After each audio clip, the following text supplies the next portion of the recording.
अस्सलामुअलैकुम, welcome back to my YouTube channel cooking in my style. आज आपके साथ मकई की रोटी बनाने का सबसे आसान सा तरीका शेयर करूंगी। वैसे भी सर्दी का मौसम है और साग का सीज़न है, तो साग के साथ मकई की रोटी हो तो क्या ही बात है। चलिए रेसिपी स्टार्ट करते हैं। बिस्मिल्लाहिर्रहमानिर्रहीम। मकई का फ्रेश आटा मैंने ले लिया है। अब मैं सबसे पहले इसे छान लूँगी।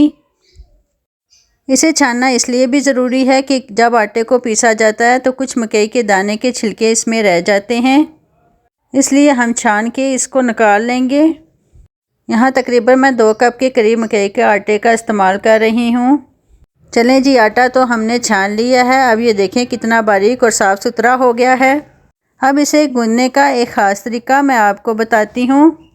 हमने लेना है एक बर्तन में ½ लीटर के करीब पानी और इसे गर्म कर लेंगे। पानी जैसे ही गर्म होना स्टार्ट हो जाए, इसमें 1 चम्मच नमक शामिल करेंगे। अब इस नमक को पानी में हल होने दें और पानी इतना गर्म हो चुका है कि ये बॉइलिंग पॉइंट पर है।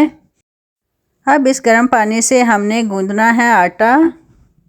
तो थोड़ा थोड़ा करके हम पानी आटे में शामिल करेंगे और 1 चम्मच की मदद से इसे मिक्स करते जाएंगे। यहाँ आपने हाथ का इस्तेमाल नहीं करना, क्योंकि हमने बहुत गर्म पानी इसमें डाला है, हाथ जल भी सकता है। बस थोड़ा थोड़ा पानी इसमें डालकर चम्मच की मदद से इसको हिलाते जाएं।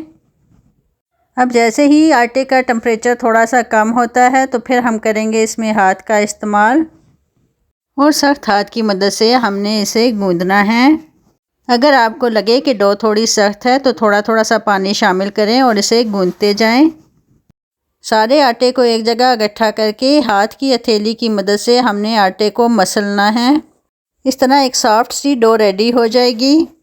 एक गीला कपड़ा इस डो पर रखें और इसे 2 मिनट के लिए सेट होने दें। रोटी बनाने के लिए मैं करूंगी एक प्लास्टिक बैग का इस्तेमाल। इसकी दोनों साइड काट लेंगे।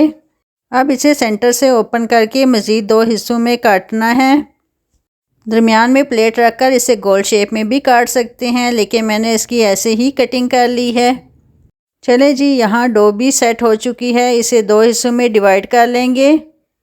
अब एक हिस्से पर हम थोड़ा सा मज़ीद पानी डाल के इसे एक दफ़ा फिर सॉफ्ट कर लेंगे और बना लेंगे इसका गोल सा पेड़ा।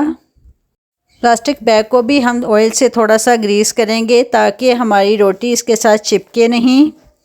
प्यारे से पेड़े को रखें इस शापर बैग पर और सॉफ्ट हैंड की मदद से इसे हल्का हल्का प्रेस करें।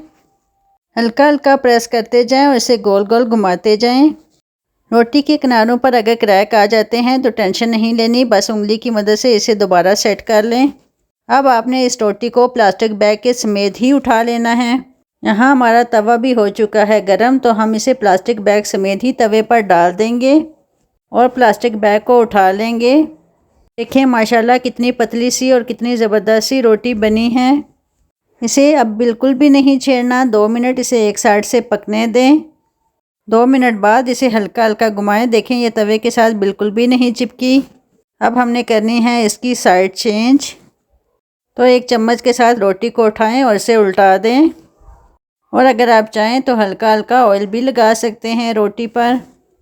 चलें जी, हम इसकी साइड दोबारा चेंज करते हैं।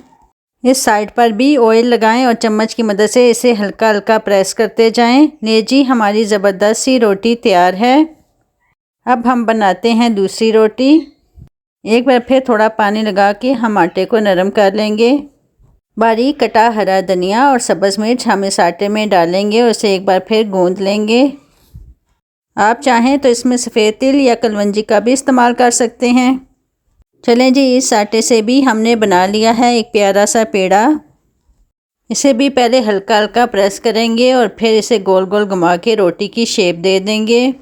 आप जितना चाहें रोटी को बड़ा कर सकते हैं। बस इस रोटी को भी प्लास्टिक बैग समेत उठाना है और इस बैग समेत ही इसे भी हम तवे पर डाल देंगे। फिर कर लेंगे बैग को रिमूव। देखें माशाल्लाह कितनी ज़बरदस्त सी रोटी बनी है। 2 मिनट तक इसे एक साइड से पकने दें, फिर हल्का हल्का घुमाकर इसकी साइड चेंज कर लें। अगर आप चाहें तो इसे भी ऑयल से ग्रीस कर सकते हैं, लेकिन मैं इस पर ऑयल का इस्तेमाल नहीं करूँगी। बस दूसरी साइड से भी इसे 2 मिनट पकने दें। चम्मच की मदद से इसे भी कर लें हल्का हल्का प्रेस। नहीं जी, हमारी ज़बरदस्त सी मकई की रोटी रेडी है। अब हम इसे खाएंगे भी देसी तरीके से। तो इस पे रखेंगे साग, साग पर रखेंगे मक्खन और करें अल्लाह का शुक्र अदा जिसने हमें इतनी नेमतें खाने के लिए दी। अब लूँगी आपसे इजाज़त, लेकिन जाने से पहले रिक्वेस्ट है कि मेरे चैनल को सब्सक्राइब कर दें और बेल आइकन को भी प्रेस कर दें ताकि मेरी आने वाली हर नई वीडियो आप तक पहुंचती रहे। इंशाल्लाह फिर मिलेंगे किसी नई वीडियो के साथ। अपना ख्याल रखिएगा। अल्लाह हाफिज़।